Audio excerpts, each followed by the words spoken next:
तड़ाग और तुलसी आदि की महिमा, भगवान विष्णु और शिव के स्नान पूजन का महत्व और विविध दानों तथा देव मंदिर में सेवा करने का महात्मा है। धर्मराज कहते हैं, राजन, कासा कच्चे पोखरे बनाने पर तड़ाग पक्के पोखरे बनाने की अपेक्षा आधा फल बताया गया है। कुएं बनाने पर एक चौथाई फल जानना चाहिए। बावड़ी बनाने पर कमलों से भरे हुए सरोवर के बराबर पुण्य प्राप्त होते हैं। भोपाल नहर निकालने पर बावड़ी की अपेक्षा 100 गुना फल प्राप्त होता है। धनी पुरुष पत्थर से मंदिर या तालाब बनावे और दरिद्र पुरुष मिट्टी से बनावे तो उन दोनों का समान फल प्राप्त होता है। ये ब्रह्मा जी का कथन है। धनी पुरुष एक नगर दान करे और गरीब एक हाथ भूमि दे, इन दोनों के दान का समान फल है, ऐसा वेदवेता पुरुष कहते हैं। जो धनी पुरुष उत्तम फल के साधनभूत तड़ाग का निर्माण करता है और दरिद्र एक कुआं बनाता है, उन दोनों का पुण्य समान कहा गया है। जो बहुत से प्राणियों का उपकार करने वाला आश्रय या धर्मशाला बनाता है, वह 3 पीढ़ियों के साथ ब्रह्मलोक में जाता है। राजन, धेनु अथवा ब्राह्मण या जो कोई भी आधे क्षण भी उस आश्रम की छाया में स्थित होते हैं, उन सब के बनवाने वाले को स्वर्गलोक में पहुंचा देते हैं। राजन, जो बगीचे लगाते हैं, देव मंदिर बनवाते हैं, पोखरा खोदते अथवा गांव बसाते हैं, वे भगवान विष्णु के साथ पूजित होते हैं। जो तुलसी के मूल भाग की मिट्टी से, गोपी चंदन से, चित्रकूट की मिट्टी से अथवा गंगा जी की मृत्तिका से ऊर्ध्वपुंड तिलक लगाता है, उसे प्राप्त होने वाले पुण्य फल का वर्णन सुनो। वह श्रेष्ठ विमान पर बैठकर गंधर्वों और अप्सराओं के समूह द्वारा अपने चरित्र का गान सुनता हुआ भगवान विष्णु के धाम में आनंद भोगता है। जो तुलसी के पौधे पर चुल्लू भर भी पानी डालता है, वह क्षीर सागर निवासी भगवान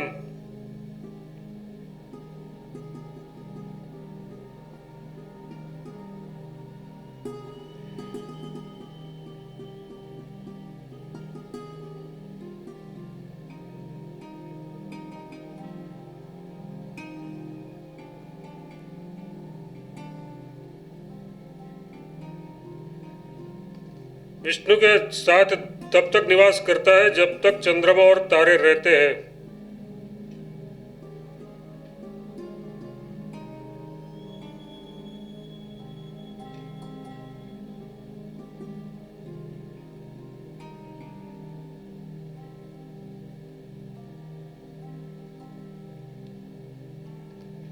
तदनंतर विष्णु के लय हो जाते हैं। जो ब्राह्मणों को कोमल तुलसीदाल अर्पित करता है, वह 3 पीढ़ियों के साथ ब्रह्मलोक में जाता है।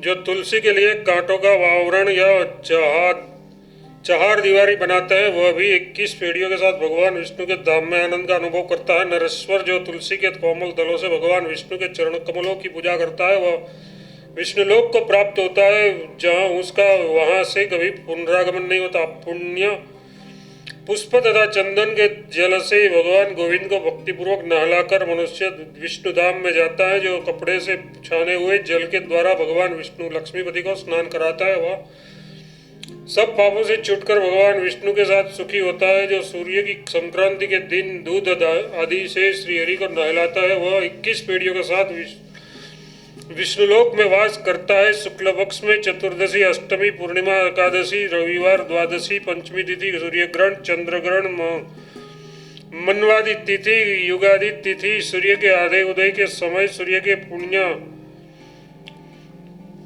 पुष्यण नक्षत्र रहते समय, रोहिणी और बुध के योग में शनि और रोहिणी तथा मंगल और अश्विनी के योग में शनि, अश्विनी, बुध, अश्विनी, रवि, शुक्र, रेवती योग, बुध, अनुराधा, श्रवण, सूर्य, सोमवार, श्रवण, हस्त, बृहस्पति, बुध, अष्टमी तथा बुध और आषाढ़ा के योग में और दूसरे पवित्र दिनों में जो पुरुष शांत चित्त, मौन और पवित्र होकर दूध, दही, घी और शहद से श्री विष्णु को स्नान कराता है, उसको प्राप्त होने वाले फल का वर्णन सुनो। वह सब पापों से छुटकर संपूर्ण यज्ञों का फल पाता और 21 पीढ़ियों के साथ विष्णु वैकुंठ धाम में निवास करता है। राजन, फिर वही ज्ञान प्राप्त करके वह पुनरावृत्ति रहित और योगियों के लिए भी दुर्लभ हरि का सायुज्य प्राप्त कर लेता है। भूपते, जो कृष्ण पक्ष में चतुर्दशी तिथि और सोमवार के दिन भगवान शंकर को दूध से नहलाता है, शिव का सायुज्य प्राप्त कर लेता है। अष्टमी अथवा सोमवार को भक्तिपूर्वक नारियल के जल से भगवान शिव को स्नान कराकर मनुष्य शिव सायुज्य का अनुभव करता है। भूपते, शुक्ल पक्ष की चतुर्दशी अथवा अष्टमी को द्रुत और मधु के द्वारा भगवान शिव को स्नान कराकर मनुष्य उसका सायुज्य प्राप्त कर लेता है। तिल के तेल से भगवान विष्णु अथवा शिव को स्नान कराकर मनुष्य 7 पीढ़ियों के साथ उनका सायुज्य प्राप्त कर लेता है। जो शिव को भक्तिपूर्वक के रस से स्नान कराते हैं वह 7 पीढ़ियों के साथ एक कल्प तक भगवान शिव के लोक में निवास करता है, फिर शिव का सायुज्य प्राप्त कर लेता है। नरेश एकादशी के दिन सुगंधित फूलों से भगवान विष्णु की पूजा करके मनुष्य 10,000 जन्मों के पापों से छूट जाता है और उसके परम धाम को प्राप्त कर लेता है। महाराज, चंपा के फूलों से भगवान विष्णु की और आग के फूलों से भगवान शंकर की पूजा करके मनुष्य उनका सालोक्य प्राप्त करता है। जो मनुष्य भक्तिपूर्वक भगवान शंकर अथवा विष्णु को धूप में द्रुत युक्त गुग्गल मिलाकर देता है वह सब पापों से छूट जाता है। नृप से, जो भगवान विष्णु अथवा शंकर को तिल के तेल से युक्त दीपदान करता है वह समस्त कामनाओं को प्राप्त कर लेता है। जो भगवान शिव अथवा विष्णु को घी का दीपक देता है वह सब पापों से मुक्त होकर गंगा स्नान का फल पाता है।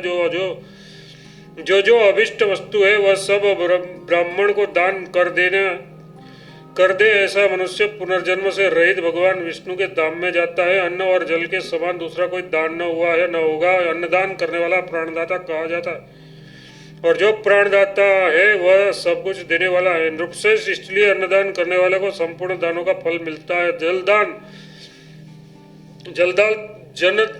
तत्काल संतुष्ट करने वाला माना गया है। नृपश्रेष्ठ, इसलिए ब्रह्मवादी पुरुष मनुष्यों ने जलदान को अन्नदान से श्रेष्ठ बताया है। महापातक अथवा उत्पातकों से युक्त मनुष्य भी यदि जलदान करने वाला है तो वह उन सब पापों से मुक्त हो जाता है। वह ब्रह्मा जी का कथन है। शरीर को जो अन्न से उत्पन्न कहा गया है, प्राणियों को भी अन्न जनित ही मानते हैं। अतः पृथ्वीपति जो अन्नदान देने वाला है उसे प्राणदाता समझना चाहिए, क्योंकि जो प्रतुप्ति कारक दान है वह समस्त मनोवांछित फलों को देने वाला है। अतः भूतपाल, इस पृथ्वी पर अन्नदान के समान दूसरा कोई दान नहीं है। जो दरिद्र अथवा रोगी मनुष्य भी रक्षा करता है उस पर प्रसन्न होकर भगवान विष्णु उनकी संपूर्ण कामनाओं को पूर्ण कर देते हैं। जो मन, वाणी और क्रिया द्वारा रोगी की रक्षा करता है वह सब पापों से छूटकर संपूर्ण कामनाओं को प्राप्त कर लेता है। महिपाल, जो ब्राह्मण को निवास स्थान देता है उस पर प्रसन्न हो देवेश्वर भगवान विष्णु से अपना लोक देते हैं। जो ब्रह्मवेता ब्राह्मण को दूध देने वाली गाय दान करता है वह ब्रह्मलोक में जाता है, तथा जो वेदवेता ब्राह्मण को कपिला गाय दान देता है वह सब पापों से मुक्त हो रुद्र स्वरूप हो जाता है। जो भय से व्याकुल चित्त वाले पुरुषों को अभयदान देता है, राजन, उसके पुण्यफल का यथार्थ वर्णन करता हूँ, सुनो। एक और तो संपूर्ण रूप से उत्तम दक्षिणा देकर संपन्न किए हुए सभी यज्ञ है और दूसरी ओर भयभीत मनुष्य की प्राण रक्षा है। ये दोनों समान है। महिपाल, जो भय विहल ब्राह्मण की रक्षा करता है वह संपूर्ण तीर्थों में स्नान कर चुका और संपूर्ण यज्ञों की दीक्षा ले चुका वस्त्रदान करने वाला रुद्रलोक में और कन्यादान ब्रह्मलोक में जाता है। वो प्रत्येक कार्तिक अथवा आषाढ़ की पूर्णिमा को जो मानव भगवान शिव की प्रसन्नता के लिए वृषोत्सर्ग कर्म करता है उसका फल सुनो। वह 7 जन्मों के पापों से मुक्त हो रुद्र का स्वरूप प्राप्त कर लेता है। नुपसे, जो वैसे को शिवलिंग से चिन्हित करके छोड़ता है उसे कभी यम यातना नरक नहीं प्राप्त होती। नृपसत्तम, जो शक्ति के अनुसार तांबुल दान करता है उस पर प्रसन्न हो भगवान विष्णु उसे आयु, यश तथा लक्ष्मी प्रदान करते हैं। दूध, दही, घी और मधु का दान करने वाला मनुष्य 10,000 दिव्य वर्षों तक स्वर्गलोक में प्रतिष्ठित होता है। नृपश्रेष्ठ, ईखर दान करने वाला मनुष्य ब्रह्मलोक में जाता है। गंध एवं पवित्र फल देने वाला पुरुष भी ब्रह्मा धाम में जाता है। गुड़ और ईख का रस देने वाला मनुष्य क्षीर सागर को प्राप्त होता है। विद्यादान करने वाले मनुष्य को भगवान विष्णु का सायुज्य प्राप्त होता है। विद्यादान, भूमिदान और गोदान ये उत्तम उत्तम से भी उत्तम 3 दान क्रमशः जप बोलने जप जोतने बोलने की सुविधा और दूध दोहने के कारण नरक से उद्धार करने वाले होते हैं। नृपोत्तम संपूर्ण दानों में विद्यादान श्रेष्ठ है। विद्यादान से मनुष्य भगवान विष्णु का सायुज्य प्राप्त कर लेता है। ईंधन दान करने से मनुष्य को उत्पादकों से छुटकारा मिलता है। सालग्राम शिला का दान महादान बताया गया है, उसका दान करके मनुष्य मोक्ष प्राप्त करता है। शिवलिंग दान भी ऐसा ही है, ऐसा ही माना जाता है। प्रभु जो मनुष्य श्रेष्ठ पुरुषों को घर दान देता है राजन, उसे गंगा स्नान का फल अवश्य प्राप्त होता है। नृपश्रेष्ठ जो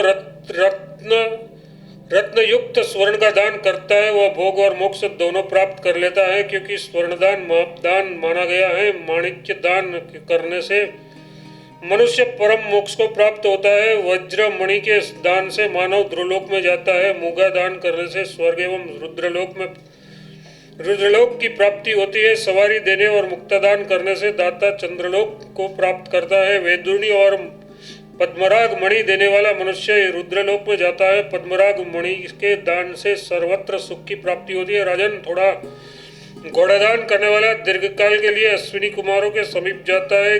हाथीदान महादान है, उससे मनुष्य सब कामनाओं को प्राप्त कर लेता है। सवारी दान करने से मनुष्य स्वर्गीय विमान में बैठकर स्वर्गलोक में जाता है। भैंस देने वाला निस्संदेह अपमृत्यु को जीत लेता है। गौओं को घास देने से रुद्रलोक की प्राप्ति होती है। महीपते नमक देने वाला पुरुष वरुणलोक में जाता है। जो अपने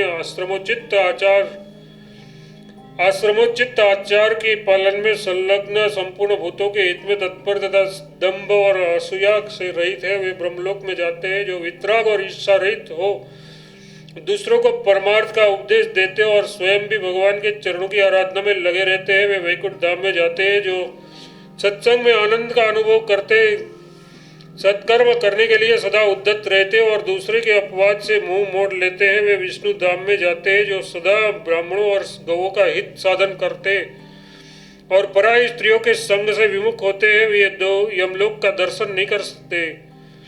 जिन्होंने इंद्रियों और आहारों को जीत लिया है, जो गायों के प्रति क्षमा भाव रखने वाला और सुशील है तथा जो ब्राह्मणों पर भी क्षमा भाव रखते हैं, वे वैकुंठ लोक धाम में जाते हैं। जो अग्नि का सेवन करने वाले गुरु सेवक पुरुष हैं तथा जो पति की सेवा में तत्पर रहने वाली स्त्रियां हैं, वे कभी जन्म मरण रूपी संसार बंधन में नहीं पड़ती। जो सदा देव पूजा में तत्पर हरिनाम की शरण लेने वाला तथा प्रतिग्रह से दूर रहता है, वे परमपद का प्राप्त होते हैं। नृपश्रेष्ठ जो ब्राह्मण के अनाथ शव का दाह करते हैं, वे सहस्त्र अश्वमेघ यज्ञ का फल भोगते हैं। मनुजेश्वर जो पूजा रहित शिवलिंग का पत्र पुष्प फल अथवा जल से पूजा रहित शिवलिंग का पत्र पुष्प फल अथवा जल से पूजन करता है, उसका फल सुनो। वह विमान पर बैठकर भगवान शिव के समीप जाता है। जनेश्वर जो भक्ष्य भोज्य अथवा और फलों द्वारा निर्जन स्थान में स्थित शिवलिंग का पूजन करता है, वह पुनरावृत्ति रहित शिव सायुज्य को प्राप्त करता है। सूर्यवंशी भगीरथ जो पूजा रहित विष्णु प्रतिमा का जल से भी पूजन करता है, उसे विष्णु का सालोक्य प्राप्त होता है। राजन जो देवालय में गोचर्म के बराबर भूभाग को भी जल से सींचता है, वह स्वर्गलोक को पाता है। जो देव मंदिर की भूमि को चंदन मिश्रित जल से सींचता है, वह जितने कणों को भोगता है उतने कल्प तक उस देवता के समीप निवास करता है। जो मनुष्य पत्थर के चूने से देव मंदिर को लिपता है या उससे स्वस्तिक आदि के चिन्ह बनाता है, उसको अनंत पुण्य प्राप्त होता है। जो भगवान विष्णु या शंकर के समीप अखंड दीप की व्यवस्था करता है, उसको एक एक क्षण में अश्वमेघ यज्ञ का फल सुलभ होता है। भोपाल जो देवी के मंदिर की 1 बार, सूर्य के मंदिर के 7 बार, गणेश के मंदिर के 3 बार और विष्णु मंदिर के 4 बार परिक्रमा करता है, उन सब के धाम में जाकर लाखों युगों तक सुख भोगता है। जो भक्तिभाव से भगवान विष्णु गौ तथा ब्राह्मण की प्रदक्षिणा करता है, जो उसे पग पग पर अश्वमेघ यज्ञ का फल मिलता है। जो काशी में भगवान शिव के लिंग का पूजन करके प्रणाम करता है, उसके लिए कोई कर्तव्य शेष नहीं रह जाता, उसका फिर संसार में जन्म नहीं होता। जो विधि पूर्वक भगवान शिव की दक्षिण और वाम परिक्रमा करता है, वह मनुष्य उनकी कृपा से स्वर्ग से नीचे नहीं आता। जो रोग शोक से रहित भगवान नारायण की स्तोत्रों द्वारा स्तुति करता है, वह मन से जो जो चाहता है उन सब कामनाओं को प्राप्त कर लेता है। भोपाल जो भक्तिभाव से युक्त जो हो देव मंदिर में नृत्य अथवा गान करता है, वह रुद्रलोक में जाकर मोक्ष का भागी होता है। जो मनुष्य देव मंदिर में बाजा बजाते हैं, वे हंस युक्त विमान पर आरूढ़ हो ब्रह्मा जी के धाम में जाते हैं। जो लोग देवालय में करताल बजाते हैं, वे सब पापों से मुक्त हो 10,000 युगों तक विमानचारी होते हैं। जो लोग भेरी, मृदंग, पट्टा, मूरज और दिबंग आदि वाद्यों द्वारा देवेश्वर भगवान शिव को प्रसन्न करते हैं, उन्हें प्राप्त होने वाले पुण्यफल का वर्णन सुनो। वे संपूर्ण कामनाओं से वर्जित हो स्वर्गलोक में जाकर 5 कल्पों तक सुख भोगते हैं। राजन, जो मनुष्य देव मंदिर में शंख ध्वनि करता है, वह सब पापों से मुक्त हो भगवान विष्णु के साथ सुख भोगता है। जो भगवान विष्णु के मंदिर में लाल ताल और झांझ आदि का शब्द करता है, वह सब पापों से मुक्त हो भगवान विष्णु के लोक में जाता है। जो सबके साक्षी निरंजन एवं ज्ञान रूप स्वरूप भगवान विष्णु है, वे संतुष्ट होने पर सब धर्मों का यथा योग्य संपूर्ण फल देते हैं। भूपते, जिन देवादिदेव सुदर्शन चक्रधारी श्री हरि के स्मरण मात्र से संपूर्ण कर्म सफल होते हैं, वे जगदीश्वर परमात्मा ही उस सभी कर्मों के फल है। पुण्य कर्म करने वाले पुरुषों द्वारा सदा स्मरण किए जाने पर वे भगवान उनकी सब पीड़ाओं का नाश करते हैं। भगवान विष्णु के उद्देश्य से जो कुछ किया जाता है, वह अक्षय मोक्ष का कारण होता है। भगवान विष्णु ही धर्म है, धर्म के फल भी भगवान विष्णु ही है। इसी प्रकार कर्मों के फल और उसके भोक्ता भी भगवान विष्णु ही है। कार्य भी विष्णु है, कर्ण भी विष्णु है, उसके भिन्न कोई भी वस्तु नहीं है।